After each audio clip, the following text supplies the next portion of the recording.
Hello दोस्तों, फिर आज हम एक नया लेक्चर फिर से रिकॉर्ड कर रहे हैं।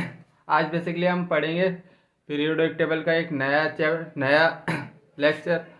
आज बेसिकली पढ़ने वाले हैं आयोनाइजेशन एनर्जी। कल पढ़ा था, तो आज हम पढ़ेंगे फैक्टर अफेक्टिंग आयोनाइजेशन एनर्जी। तो हेडिंग लगाते हैं factor affecting factor affecting ionisation energy. Ionisation ionisation energy, factor affecting ionisation energy. पहला फैक्टर क्या पढ़ेंगे हम? पहला फैक्टर पढ़ने वाले हैं Z effective. Z effective simply क्या होता है? अट्रैक्शन होता है या नहीं? अट्रैक्शन।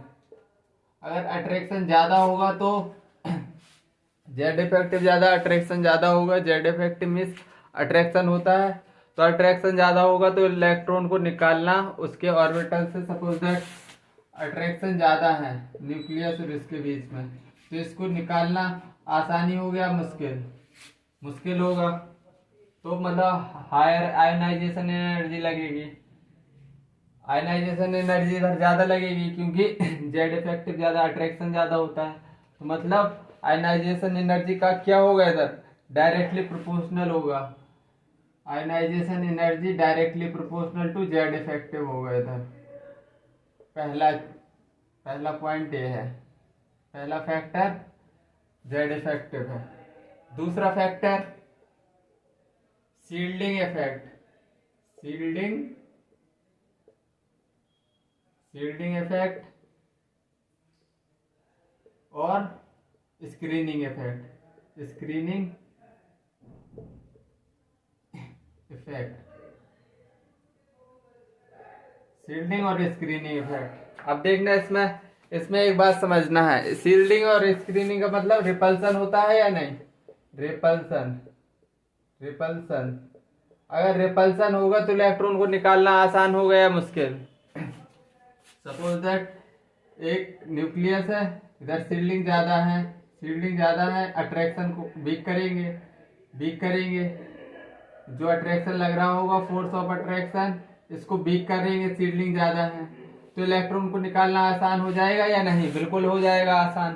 तो मतलब ये आयनाइजेशन एनर्जी इनवर्सली प्रोपोर्शनल होगी किसके? शील्डिंग इफेक्ट के। Ionisation energy inversely proportional to shielding effect. Shielding effect.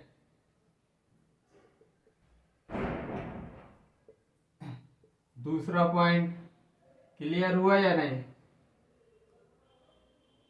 अगर शील्डिंग इफेक्ट ज्यादा होगा तो आयनाइजेशन एनर्जी उतनी ही कम एनर्जी लगानी पड़ेगी हमको। जितनी ज्यादा अच्छी शील्डिंग होगी उतना ही कम हमको क्या लगाना पड़ेगा? आयनाइजेशन एनर्जी, इसको बाहर निकालने के लिए। इतनी बात समझ में आई? इसका फोर्स ऑफ अट्रैक्शन कम हो जाएगा जितनी ज्यादा शील्डिंग, मतलब शील्डिंग ज्यादा तो आयनाइजेशन एनर्जी कम, उतनी कम आयनाइजेशन एनर्जी से इलेक्ट्रॉन बाहर निकल जाएगा। तो ये पॉइंट समझ में आ गया होगा अब। Third point size. साइज अगर साइज छोटा है तो एक बात बताना, साइज छोटा है तो साइज अगर छोटा है, साइज छोटा है, ये इलेक्ट्रॉन फोर्स ऑफ अट्रैक्शन लग रहा है तो अट्रैक्शन ज्यादा लगेगा। इधर बड़ा साइज है, इलेक्ट्रॉन पर ज्यादा, इधर ज्यादा अट्रैक्शन लगने वाला है, इधर छोटा साइज है। तो इधर बड़ा साइज है तो इधर अट्रैक्शन ज्यादा होगा, तो मतलब इधर एनर्जी कम लगेगी इसको निकालने के लिए। और इधर साइज ज्यादा, इसको ज्यादा एनर्जी लगेगी निकालने में। और ये साइज बड़ा है, और बड़ा कर दो तो और कम एनर्जी में, बहुत कम ही आयोनाइजेशन एनर्जी लगेगी इसको निकालने में। बहुत कम एनर्जी लगने वाली है। तो मतलब जितना बड़ा साइज उतनी कम आयोनाइजेशन एनर्जी। एक कैसा रिलेशन जा रहा है? इनवर्स रिलेशन जा रहा है। जैसे जैसे साइज बढ़ती जाएगी आयोनाइजेशन एनर्जी कम होती जाएगी। तो मतलब थर्ड आयोनाइजेशन एनर्जी क्या हो गया? साइज के इनवर्सली प्रोपोर्शनल। साइज के साइज ये थर्ड पॉइंट समझ आया। अब जो फोर्थ पॉइंट है, हाफ फील्ड और full field, half field and full field का कंसेप्ट, ये मैं तुमको समझा रहा हूँ। Half field and full field का concept, half field, half field और fully field.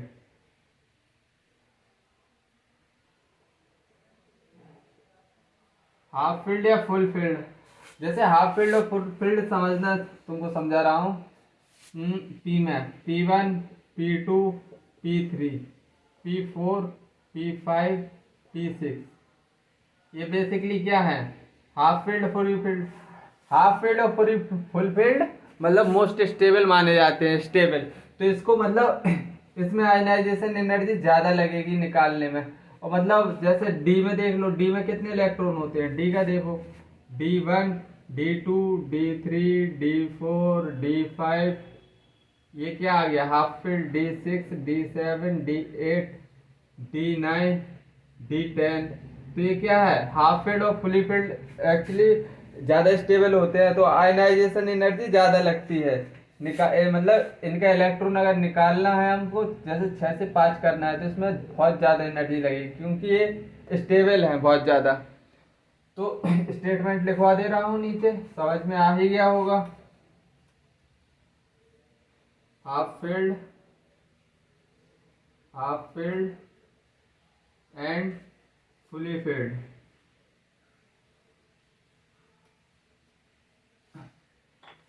half filled and full filled required more orbit, subcell require more energy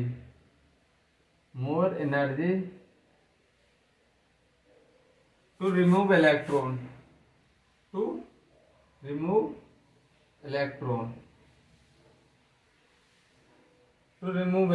from, मतलब इसमें ज्यादा एनर्जी लगेगी।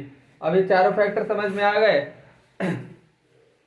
क्योंकि half field and full filled subshell require more energy to remove electron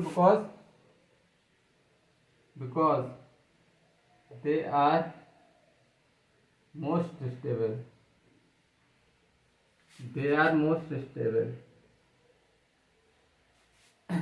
क्योंकि ये ज्यादा stable होते हैं, मोर स्टेबल देन पार्शली, और आगे लिख लो, देन पार्शियली फिल्ड ऑर्बिट,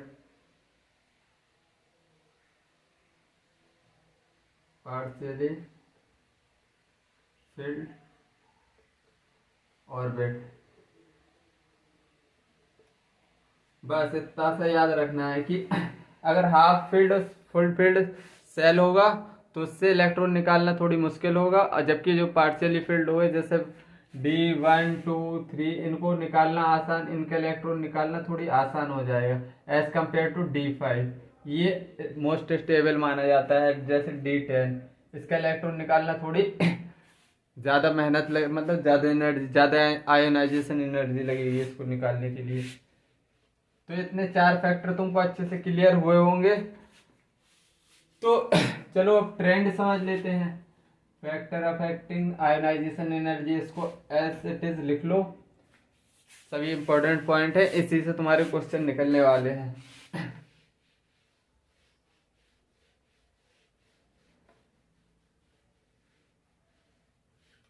आप देखो trends of ionisation energy in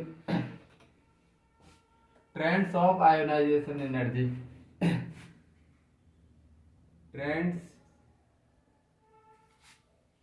in ionisation energy. Basically क्या ट्रेंड रहना है, इन ए पीरियड, सबसे पहले पीरियड देखो, इन ए पीरियड, अगर पीरियड में है,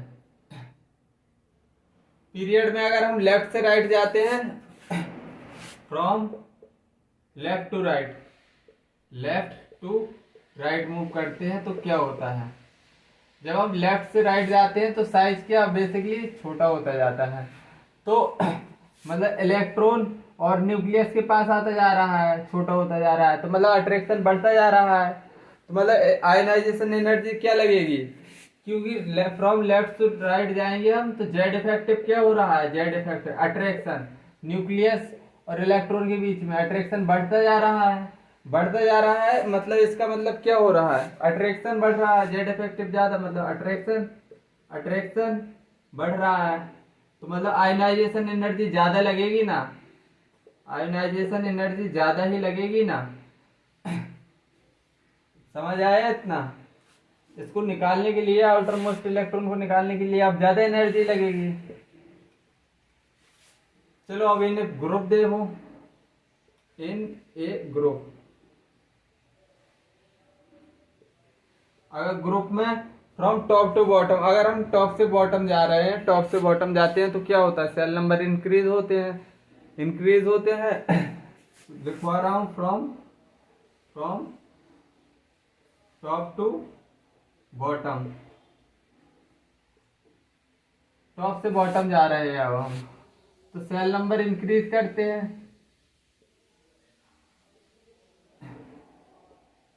सेल नंबर इंक्रीज कर रहे हैं। तो न्यूक्लियस और इलेक्ट्रॉन के बीच में क्या हो रहा है, इलेक्ट्रॉन दूर जा रहा है न्यूक्लियस से, तो इसको निकालना थोड़ी इजी हो जाएगा। जैसे ये अट्रैक्शन कम लगेगा तो इलेक्ट्रॉन को निकालना आसान हो जाएगा या नहीं, बताओ बताओ। जैसे साइज साइज बढ़ती जाएगी, इलेक्ट्रॉन को निकालना आसान होगा या मुश्किल, मतलब टॉप टू बॉटम जाएंगे, साइज इंक्रीज होगी, साइज इंक्रीज, साइज अगर इंक्रीज होगी तो आयनाइजेशन एनर्जी क्या लगेगी, अब कम एनर्जी लगेगी, कम एनर्जी में ही निकल जाएगा इलेक्ट्रॉन। तो साइज अगर फ्रॉम लेफ्ट टू राइट जा रहे हैं तो आयनाइजेशन एनर्जी बढ़ेगी, अगर इस साइड जा रहे हैं तो आयनाइजेशन एनर्जी क्या होगी, बढ़ेगी। अगर टॉप से बॉटम जा रहे हैं तो आयनाइजेशन एनर्जी क्या होगी, घटेगी। इतना समझ में आया है तो बहुत अच्छी बात है। बिल्कुल मैं एक एक चीज एक एक पॉइंट अच्छे से समझा रहा हूं ताकि तुम्हारे भेजे में घुस सके ये बातें।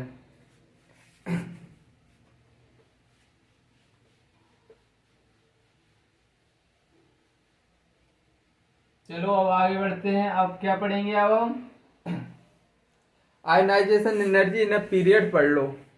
Ionization energy in a period, ionization energy in a period, ionization energy in a period पढ़ेंगे।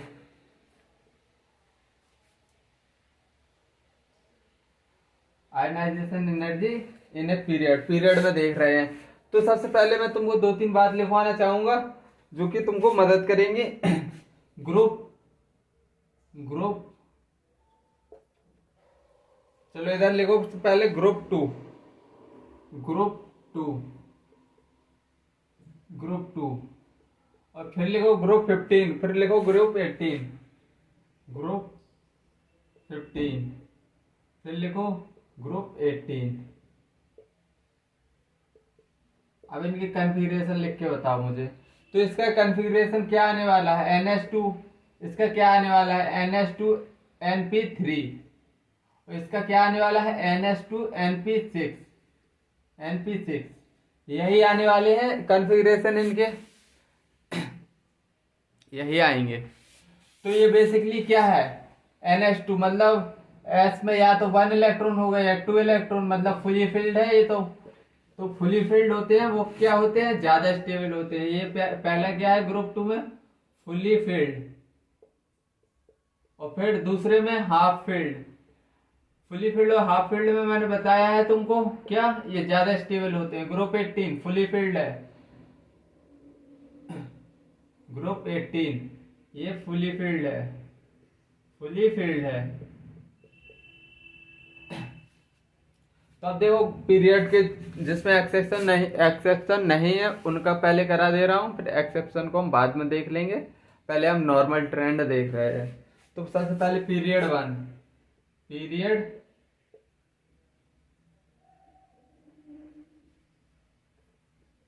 पीरियड 1, पीरियड 1 को देख रहे हैं।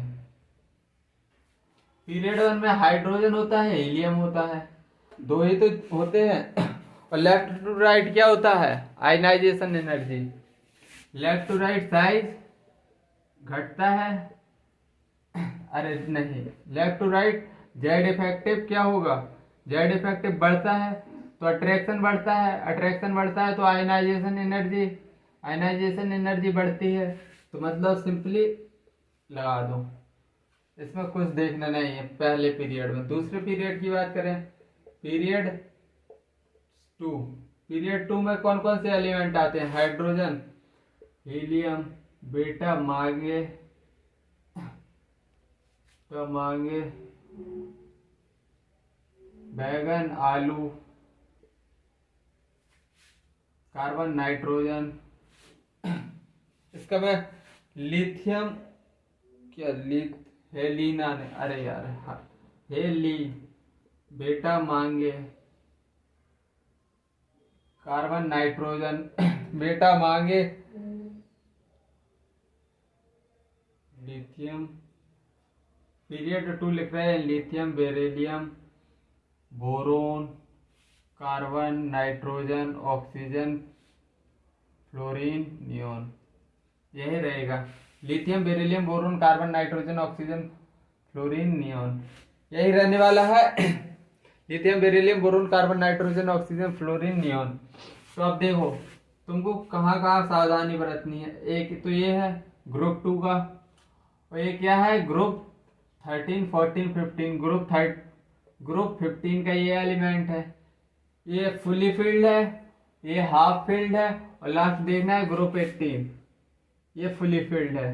तो ये इनकी आयोनाइजेशन एनर्जी वैसे लेफ्ट टू राइट जाने में जेड इफेक्टिव बढ़ता है, लेफ्ट से राइट जाने में जेड इफेक्टिव बढ़ता है, अट्रैक्शन बढ़ता है तो आयोनाइजेशन एनर्जी बढ़ती है। मतलब आयोनाइजेशन एनर्जी सीधे मत बढ़ा देना।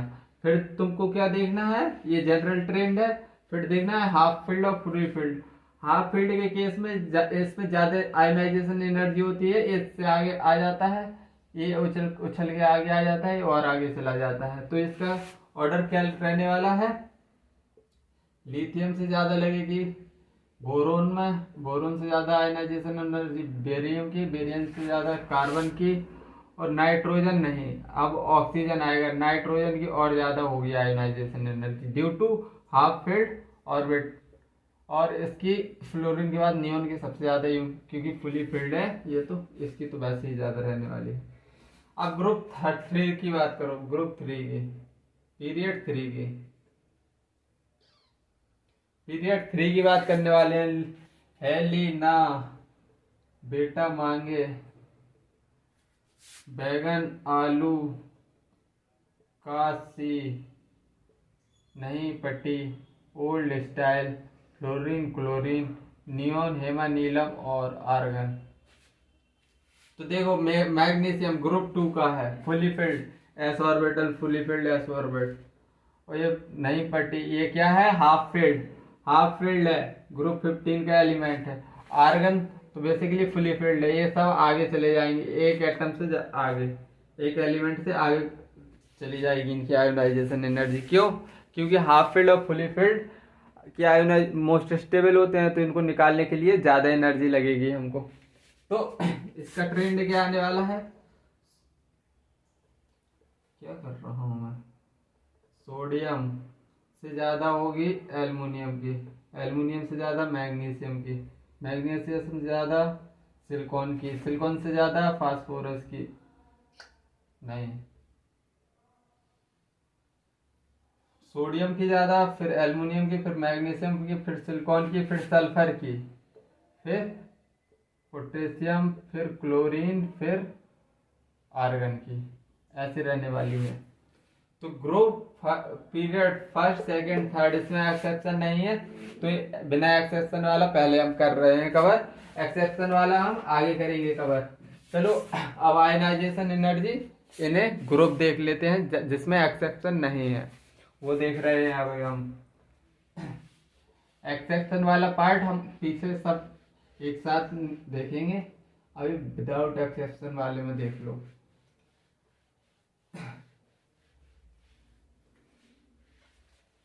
Ionisation energy in group, ionization energy in group, ionization energy in group देख रहे हैं अब हम। तो सबसे पहले कहाँ किस किस में मतलब एक्सेप्शन नहीं होते हैं। ग्रुप 1 में कोई एक्सेप्शन नहीं है, ग्रुप 1 में, ग्रुप 2 में नहीं है, और फिर 13 14 ग्रुप 15 में नहीं है, ग्रुप 15 में नहीं है, ग्रुप 16 में नहीं है कोई, ग्रुप 17 में नहीं है, और कोई ग्रुप 18 में नहीं है। इनमें कोई एक्सेप्शन नहीं है। तो ग्रुप 1 क्या होता है? हेलिना की रब से फरियाद। दूसरा, बेटा मांगे कार स्कूटर वापरा जी, बेटा मांगे कार स्कूटर बाप राजी। इसमें हम एक ग्रुप 4 के बाद ग्रुप 5 और कंसीडर कर लो, इसमें ग्रुप 5 को भी ऐड कर लो, डी ब्लॉक का है। साइंस नहीं, स्कूटर यामाहा लाओ ऐसा, इसमें भी कोई एक्सेप्शन नहीं पाया जाता ग्रुप 5 में। ग्रुप 15 क्या है बेसिकली? ग्रुप 15 बताओ। ग्रुप 15 है नाइट्रोजन, नाइट्रोजन नहीं पटी ऐश्वर्या सब भिड़े। ग्रुप 16 ओल्ड स्टाइल से टीपो। Group 7 fluorine, chlorine, bromine, iodine, astatine. Group 18 Hema Neelam और करीना जी रानी, हेमा नीलम और करीना जी रानी, हेमा नीलम और करीना जी रानी। तो देखो ऊपर से नीचे जाने पर, ऊपर से नीचे जाने पर क्या साइज बढ़ रहा है, तो आयोनाइजेशन एनर्जी क्या हो रही है? कम होती जा रही है। मतलब आयोनाइजेशन एनर्जी साइज के क्या है? Inversely proportional. अगर साइज बढ़ा तो आयोनाइजेशन एनर्जी कम। तो जैसे जैसे साइज बढ़ता जा रहा है तो इनकी आयोनाइजेशन एनर्जी क्या हो रही है? बेसिकली कम हो रही है या नहीं? क्योंकि उतना ही अट्रैक्शन न्यूक्लियस, जितना साइज बढ़ता जा रहा है न्यूक्लियस से इलेक्ट्रॉन दूर होता जा रहा है, तो उस इलेक्ट्रॉन को उतने ही आसानी से निकाल सकते हैं क्योंकि उस पर अट्रैक्शन कम लग रहा है। अब समझ आ जाना चाहिए। तो इसकी सिंपल ट्रेंड रहेगा कि जैसे जैसे साइज बढ़ेगा आयोनाइजेशन एनर्जी कम होगी, जैसे जैसे साइज बढ़ेगा आयोनाइजेशन एनर्जी क्या होगी? कम होगी। जैसे जैसे साइज बढ़ रहा है आयोनाइजेशन एनर्जी कम हो रही है। हेमा नीलम और करीना जी, जैसे जैसे साइज बढ़ेगी आयोनाइजेशन एनर्जी कम होती चली जाएगी। लिख लो ये सब। फिर चलते हैं exceptional order in ionisation energy in period. लिखो बस इतना। चलो अब आगे बढ़े। एक्सेप्शन ऑर्डर इन, अब हम किस में पढ़ रहे हैं? एक्सेप्शन पे आ जाओ। Exception, exception, exceptional ionisation energy in a period, in a period. तो पीरियड 3 तक तो हम पढ़ चुके थे, अब पीरियड 4 की बारी है। पीरियड 4, पीरियड 4 की बारी है। पीरियड 4, पीरियड 4 में क्या आता है? साइंस टीचर विनीता कुमारी मन फी कोनी कॉपर जिंक, यही तो है। और साइंस टीचर विनीता कुमारी मनफी कोनी कॉपर जिंक। अब हमने क्या देखा था? अब हम इसका साइज का ऑर्डर लगा रहे हैं। पहले हम साइज का ऑर्डर लगा रहे हैं पीरियड 4 में, साइज का ऑर्डर। पीरियड 4 में सबसे पहले हम साइज देखेंगे। साइज पहले क्या हो रहा था? साइज कम होता जा रहा था। क्यों? इधर से इधर तक आयरन से जेड इफेक्टिव ज्यादा था। किससे? जेड इफेक्टिव ज्यादा था किससे? शील्डिंग से। शील्डिंग से।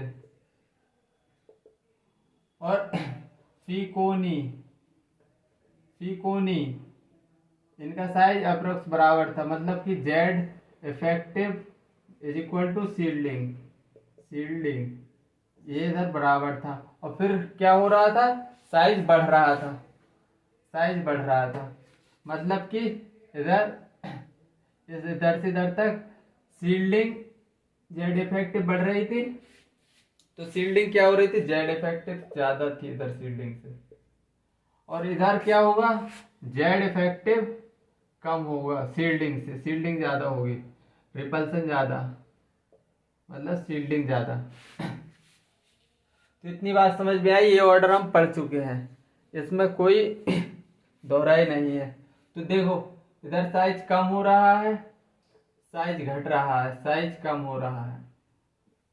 तो तुम अब आयनाइजेशन एनर्जी ऑर्डर लिखो, इधर आयनाइजेशन एनर्जी ऑर्डर लिख के बताओ मुझे। साइज इधर कम हो रहा है, इधर साइज इक्वल है, size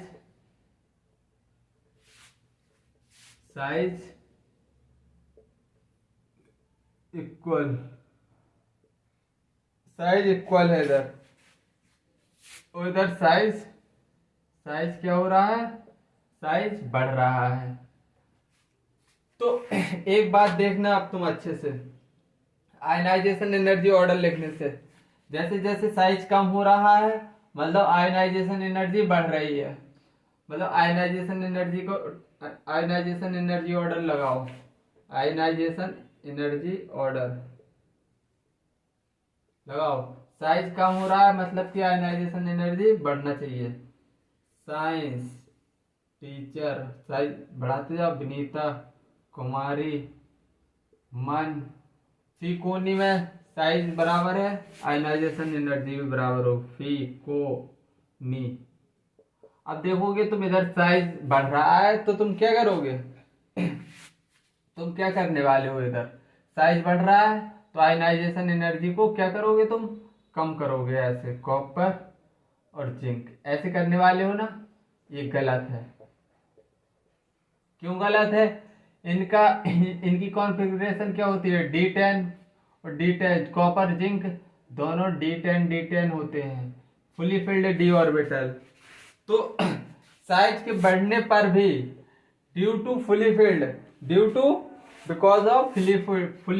because of fully filled इनका भी आयोनाइजेशन एनर्जी बढ़ेगी, कम होने के वजह बढ़ेगी। ये है ऑर्डर, जो कि राइट ऑर्डर है, आयोनाइजेशन एनर्जी का ऑर्डर। ये है ऑर्डर निकल के आया जो समझ आया। इधर D10 मतलब कि फुली फिल्ड ऑर्बिटल है, मोस्ट स्टेबल बन जाता है इधर, जैसे ही फुली फिल्ड होता है। चलो अब आगे बढ़ते हैं। आई थिंक ये चीज तुमको समझ में आई होगी। अब exceptional order in a group इन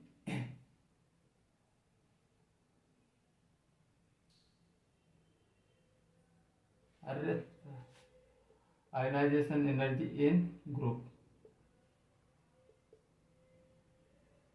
मेरी राइटिंग ऐसे भागती है, ऐसे पता नहीं क्या हो, हाथ में कुछ है। चलो अब ग्रुप में देख रहे हैं, तो ग्रुप में कौन कौन से छूटा था, ग्रुप 13 छूटा था, ग्रुप 13 में क्या था, बैगन आलू गाजर इन थैला। चलो 5 से लिखो, इधर ही ग्रुप 14 कवर करेंगे हम। ग्रुप 13 बैगन आलू गाजर इन थैला।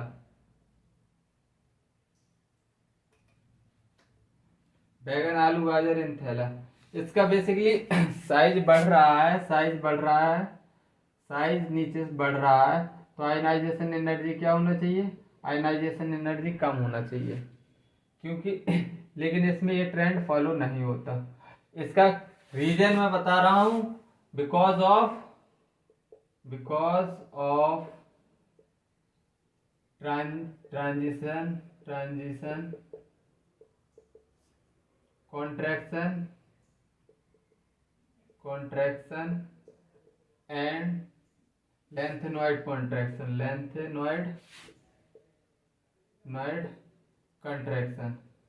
Contraction because of transition contraction और लेंथेनॉइड कॉन्ट्रैक्शन देखने को मिलता है, तो इसलिए इसका जो आयोनाइजेशन एनर्जी का वो रहता है, आयोनाइजेशन एनर्जी ऑर्डर। तो क्या निकल के आ गया, तो एक ट्रिक से लिखवा दे रहा हूं, बंद करके ताला गया एल्युमिनियम इंडिया, बंद करके ताला गया एल्युमिनियम कहाँ, इंडिया। बंद करके ताला, देखो तुम लिख लो अपने हिंदी में, बंद करके ताला गया एल्युमिनियम इंडिया।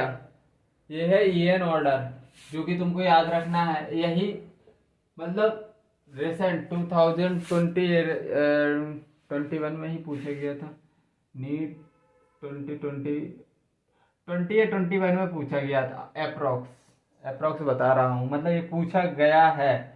एक्सेप्शनल ऑर्डर से ही क्वेश्चन बनते हैं, इतना गांठ बांध लो। तो इसकी ट्रिक लिखो लो, बंद करके ताला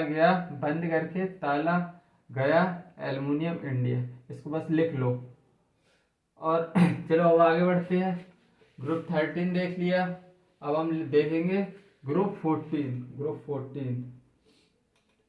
ग्रुप 14 क्या था? काशी गए संत प्रभु, काशी गए संत प्रभु, काशी गए संत प्रभु। तो इसमें थोड़ा कंट्राडिक्शन आती है कि मतलब ऊपर नीचे हो जाता है, फिर वो ऊपर चला जाता है, संत नीचे। इधर भी ये ट्रेंड फॉलो नहीं होता है कि साइज बढ़ रहा है तो आयोनाइजेशन एनर्जी कम होना चाहिए, इधर ये ट्रेंड नहीं लगता। क्यों नहीं लगता? ड्यू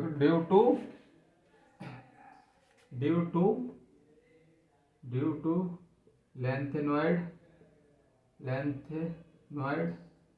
कॉन्ट्रैक्शन लेंथेनॉइड कॉन्ट्रैक्शन की वजह से। और लेंथेनॉइड कॉन्ट्रैक्शन क्या होता है? Poor shielding of F electron, यही होता है लेंथेनॉइड कॉन्ट्रैक्शन। और poor shielding of D subshell क्या होता है? डी ऑर्बिटल क्या होता है? उसको बोलते हैं ट्रांजिशन कॉन्ट्रैक्शन। तो इसका ग्रुप 14 का क्या आयोनाइजेशन एनर्जी ऑर्डर क्या आता है? ऑर्डर शुरू में तो फॉलो करेगा का, मतलब साइज बढ़ रहा है तो आयोनाइजेशन एनर्जी बढ़ेगी, लेकिन इधर साइज बढ़ रहा है तो आयोनाइजेशन एनर्जी घटेगी, इतना तो है। काशी गए, अब संत की जगह इधर लिखना होगा तुमको प्रभु, और प्रभु की नीचे लिखना होगा संत। ये है सही ऑर्डर, ईएन ऑर्डर। तो ये लिख लो। इतना समझ में आया? तो फिर चलो आगे बढ़ते हैं। बताओ समझ आ रहा है या नहीं? आयोनाइजेशन एनर्जी आज हम खत्म करेंगे। सभी प्रकार की प्रोफाइल देख के बिल्कुल दी एंड करना है आज के पूरे लेक्चर में।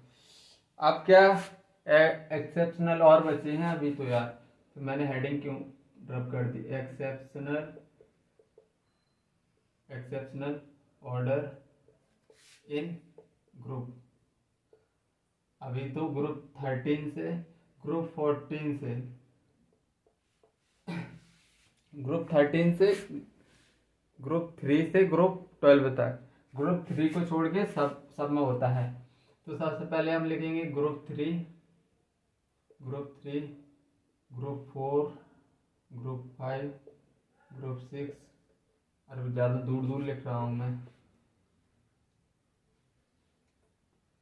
Group 3, group 4, group 5, group 6, group 7, group 8, group 9, group 10, group 11, group 12,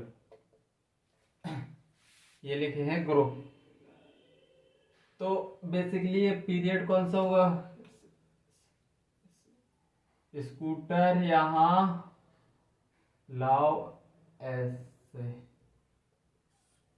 scooter यहाँ लाओ ऐसे। और साइंस टीचर विनीता कुमारी मनफी कोनी copper zinc, copper zinc. Titanium Tina Zarina half, वो नसीब था वो नसीब। क्रीम मुहासों वाली मन तक रे, फिर रूठा उसामा, कौन रहता। ये ग्रुप है भाई, group group group group group group group group. कौन रहता है इधर?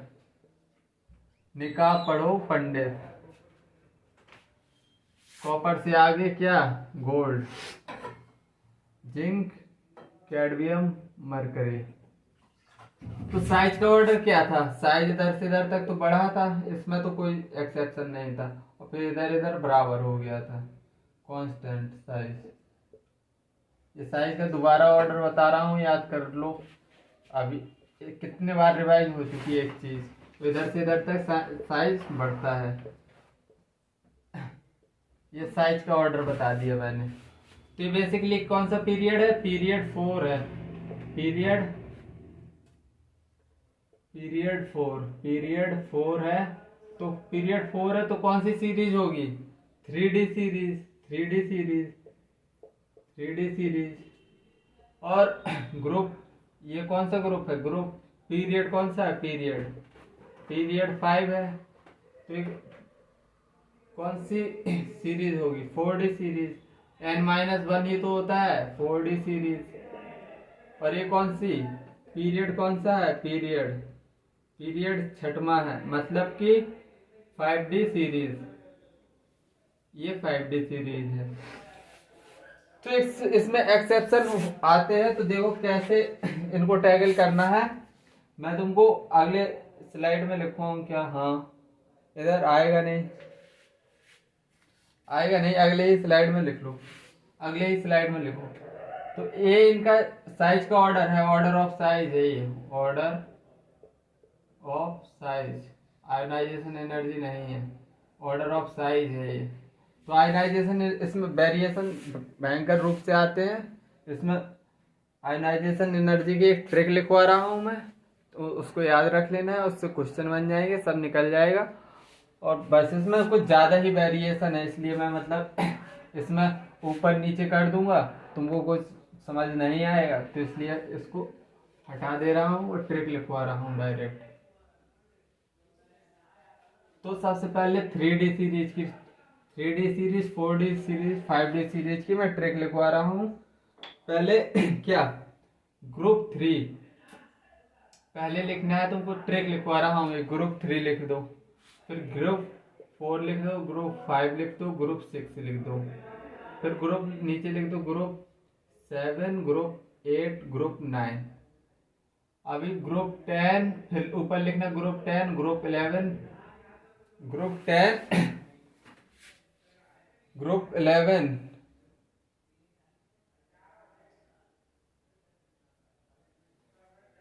ग्रुप 10, ग्रुप 11, ग्रुप 12,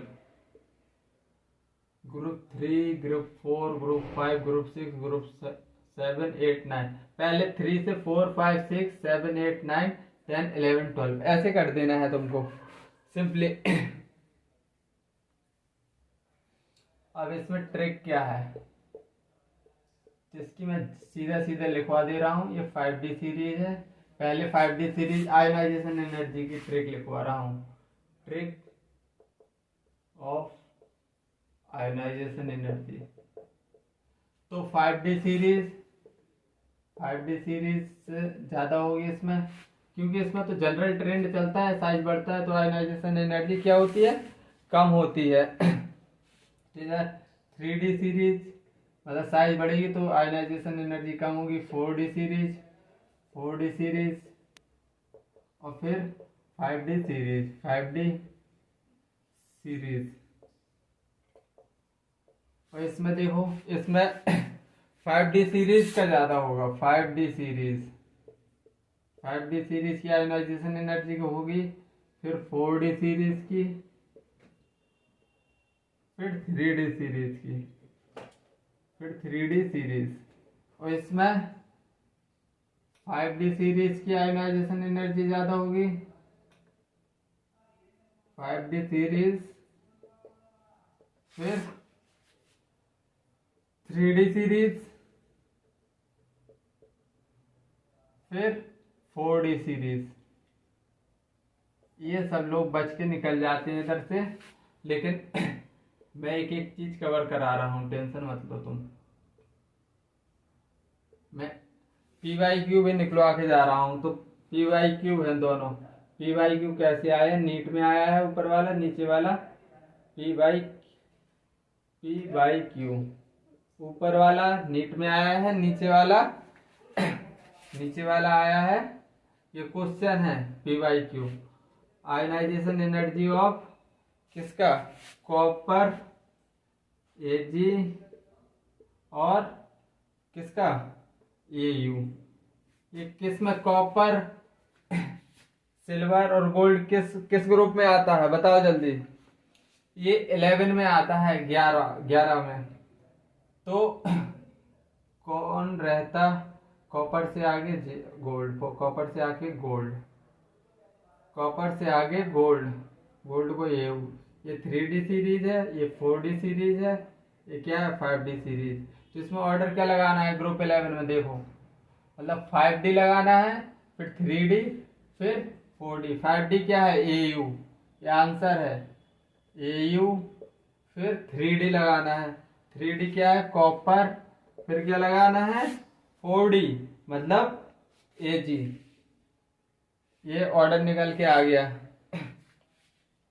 11 के लिए। अब ये पहला PYQ तुम्हारा सॉल्व हो गया। एक क्वेश्चन था, पहला क्वेश्चन, ये पहला क्वेश्चन था।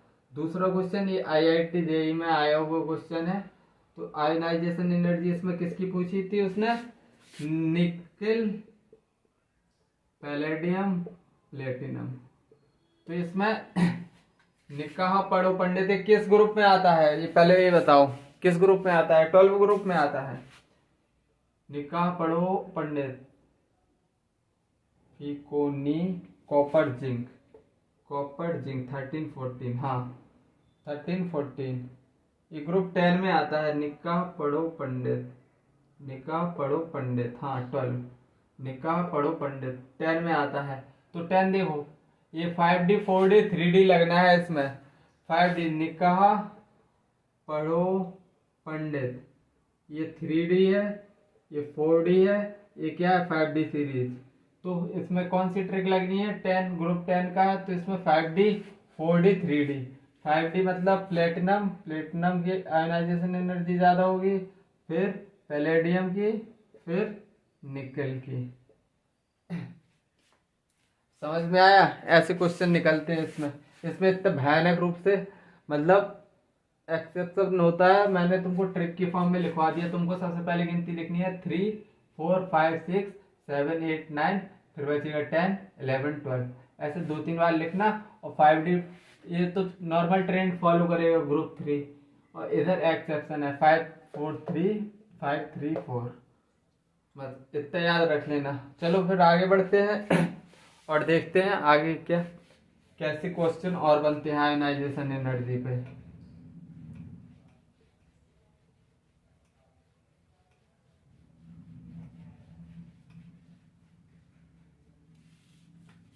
चलो क्वेश्चन देखते हैं अब कैसे कैसे क्वेश्चन बनते हैं। देखो, एक प्रकार का ऐसे क्वेश्चन बनता है, compare compare ionization energy 1, ionization energy 2, ionization energy 3 in chromium and manganese. ऐसा क्वेश्चन बनता है। तो सबसे पहले इनकी क्या लिखनी है तुमको, क्रोमियम। कहाँ भाग रहे हो भाई, compare ionization energy 1, ionization energy 2, ionization energy 3 in copper और मैग्नीशियम में। तो सबसे पहले इनकी क्या लिखना है हमको, क्रोमियम की ऑक्सीडेशन स्टेट। ऑक्सीडेशन स्टेट कैसे, 3D5, 3D इसकी होती है 3D5 4S1, और मैग्नीज की क्या होती है 3D5 4S2। तो आयोनाइजेशन एनर्जी 1 लिखनी है हमको, आयोनाइजेशन एनर्जी 1 कंपेयर करनी है।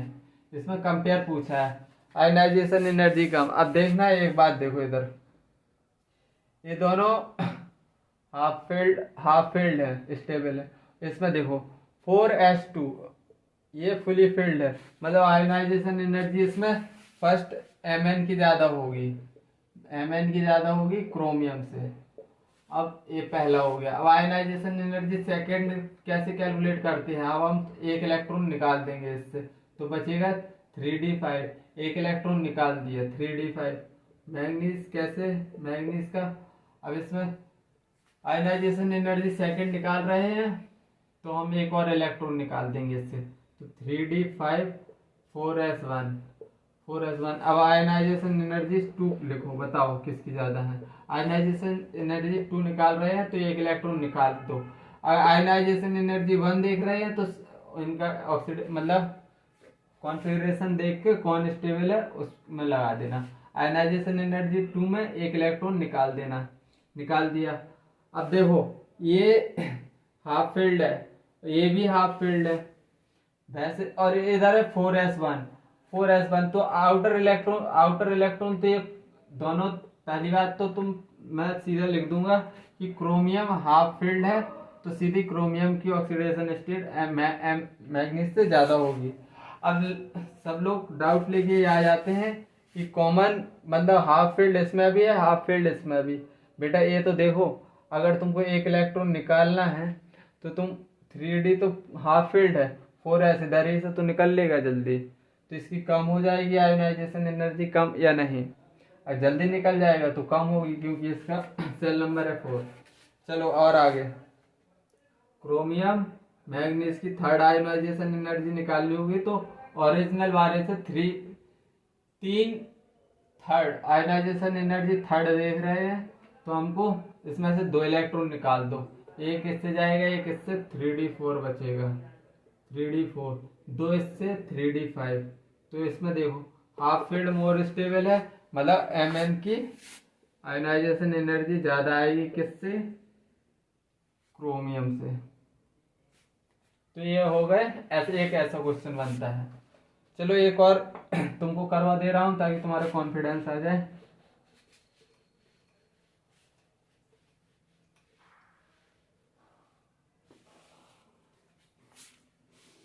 समझ में आ रहा है या ना को क्वेश्चन,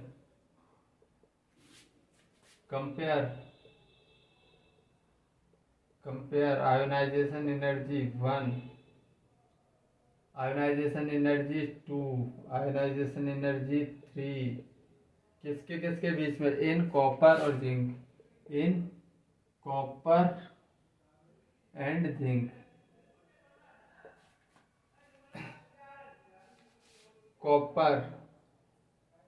कॉपर और जिंक की सबसे पहले तुमको क्या करना है, ऑक्सीडेशन स्टेट लिख देना है। तो कॉपर की होती है 3D10 4S1, यही होती है। इसकी होती है 3D10 4S2, यही ऑक्सीडेशन स्टेट होती है या नहीं।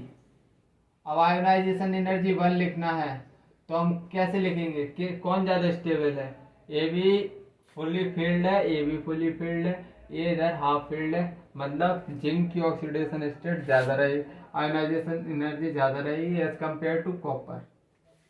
अब एक आयोनाइजेशन एनर्जी 2 देख रहे हैं कॉपर और जिंक की, आयोनाइजेशन एनर्जी 2 देख रहे हैं, मतलब एक इलेक्ट्रॉन निकाल दो ओरिजिनल स्टेट से, तो बचा है 3D10 4S1। Ionisation energy second कैसे देखो, देखो कौन ज्यादा स्टेबल है, 3D10 ज्यादा स्टेबल है, मतलब कॉपर इस की आयोनाइजेशन एनर्जी ज़्यादा होगी जिंक से। कॉपर की आयोनाइजेशन एनर्जी हो रही है जिंक से ज़्यादा। अब हम आयोनाइजेशन एनर्जी कॉपर और जिंक के बीच में फिर से निकालेंगे। कॉपर और जिंक के बीच में थर्ड आयोनाइजेशन एनर्जी निकाल रहे हैं, तो 2 इलेक्ट्रॉन निकाल दो ओरिजिनल स्टेट से। तो इधर हो जाए 3d9 और 3d10। तो आयोनाइजेशन एनर्जी 3 किसकी ज़्यादा आ रही है, देखो 3d10 फुली फिल्ड है, मतलब जिंक की ज़्यादा है ionization energy as compare to copper. ये प्रोफाइल तुमको दिमाग में सेट हो गई होगी। तो चलो दूसरी प्रोफाइल करवा दे रहा हूँ।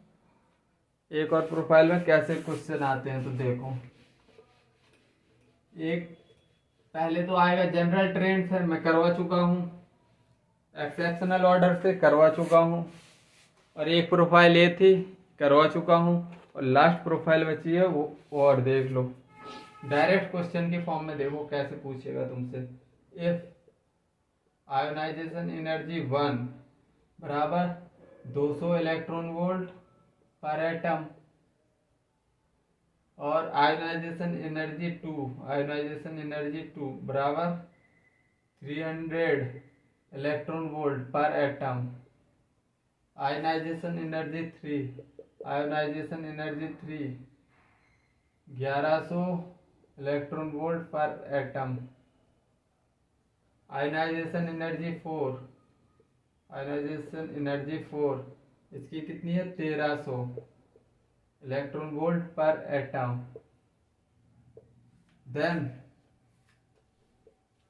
Then what is the balance number, what is the number of valence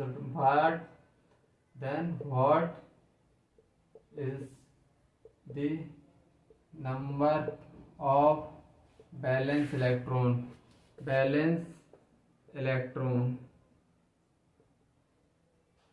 electron बताओ। तो इसमें अगर तुमको ये प्रोफाइल दिख रही है तो तुमको सबसे पहले क्या करना है, डायरेक्ट इन दोनों के बीच में डिफरेंस देखो, सक्सेसिव देखना है। इनके बीच में डिफरेंस कितना है, 100 का। इसमें 100 कितने का आ रहा है, 800 का डिफरेंस। सक्सेसिव देखते जाओ। इसके बीच में 200 का। और सबसे ज्यादा डिफरेंस कहाँ आ रहा है, सेकंड और थर्ड के बीच में डिफरेंस आ रहा है। तो इधर एक ऐसे dot dot dot dot line खींच दो और ऐसे ऊपर देख लो कि ऊपर कितनी आयोनाइजेशन एनर्जी है, 1 2, मतलब 2 इसका आंसर। इतने ही बैलेंस इलेक्ट्रॉन होंगे इसमें। कैसा लगा क्वेश्चन, ट्रिक है, बस ऐसे ही निकालना है इसके आंसर। चलो और देख लो एक और क्वेश्चन। समझ में नहीं आया हो जिसको, अगला क्वेश्चन देख लो, फिर समझ में आ जाना चाहिए, क्योंकि वो लास्ट क्वेश्चन है, आ जाना ही चाहिए समझ में। इफ आयोनाइजेशन एनर्जी बराबर 100 electron volt per atom. Ionization energy first दी है, आयोनाइजेशन एनर्जी सेकंड दी है 900 electron volt per atom. Ionization energy 3 1200 electron volt per atom दी है। आयोनाइजेशन एनर्जी 4 क्या गिवन है, 1600 electron volt per atom. Find what is the number of valence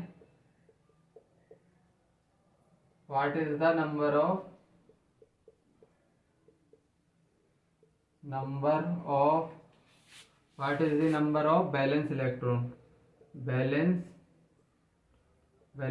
valence electron।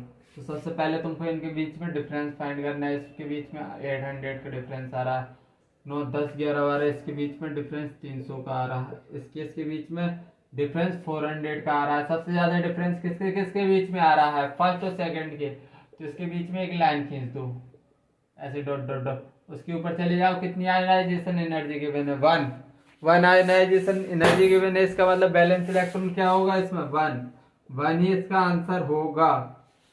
अब इससे सिंपल मैं नहीं समझा सकता हूँ। आई थिंक समझ में आया होगा। आज का सेशन तुमको पसंद आया होगा। लाइक करें, सब्सक्राइब करें और जय हिंद। अपना ध्यान रखें, अपनी हेल्थ को देखते हुए अपनी पढ़ाई करें। मन लगा के। बाय।